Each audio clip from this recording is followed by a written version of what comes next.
We human beings are the only creatures on the planet Earth that are born into a natural state of disorientation with our world. That is, while all other creatures are guided by instinct of which they're neither aware nor have the capacity to question. Each of us, as human creatures, was given the godlike power to create his or her own life. And each of us does exactly that all the years of his or her life. Every day we put in place actions and ideas that will determine the shape and substance of our tomorrows. Success or failure as a human being is not a matter of luck or circumstance or fate or the breaks or who you know or any of the other tiresome old myths and cliches by which the ignorant tend to excuse themselves. It's a matter of following a common sense paradigm of rules.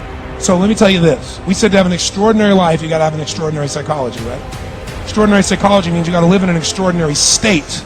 To be in an extraordinary state, you got to condition your nervous system, your body, your physiology and focus to be at their best. Then to do that, though, you can do that. Why doesn't everybody? Not because you can't. We all have the ability. It's because of our standards.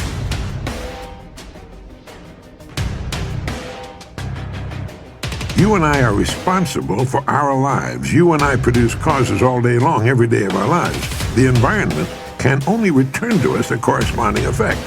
That's why I say each of us determines the quality of his or her own life. We get back what we put out.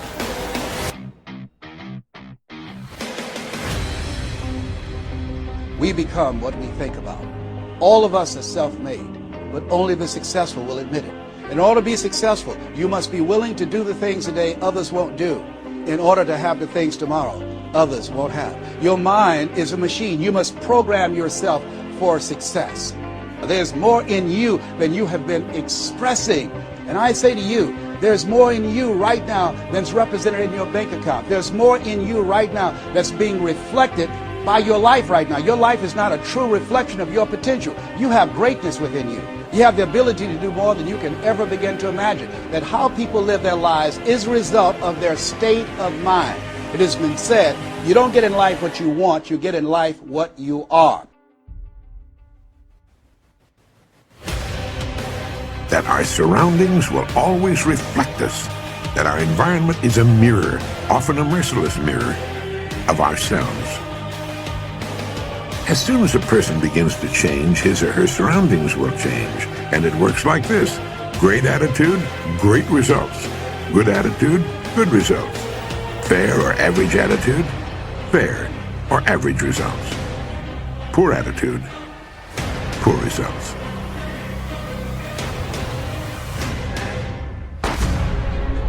And when you make the decision and identify that key area of your life that you need to make a radical change, things will begin to open up for you.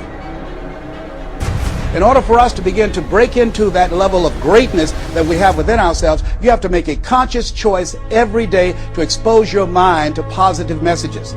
A person can be very efficient at his or her work, but if the corresponding excellent attitude isn't present, well, the person's a failure. A robot can do a great job, but only a human being can ennoble work with a great attitude, and by so doing, touch it with the magic of humanness, make it come alive and sing, make it truly worthwhile. That, my friend, makes the difference. Successful people come in all sizes, shapes, ages, and colors, and in widely varying degrees of intelligence and education, but they have one thing in common. They expect more good out of life than bad. They expect to succeed more often than they fail. And they do. Life is a fight for territory.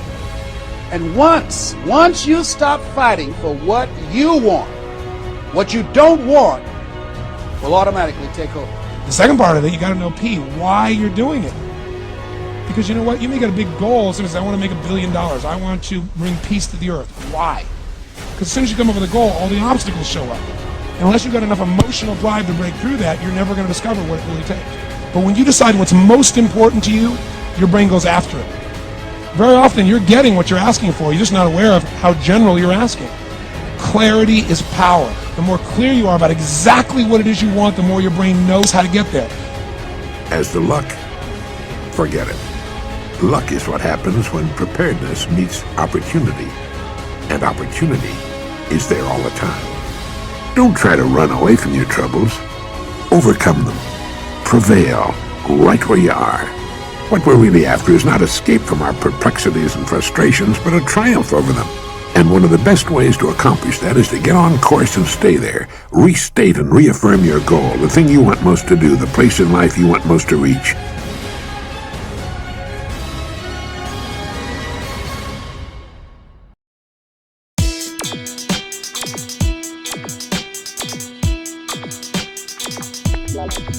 Wow.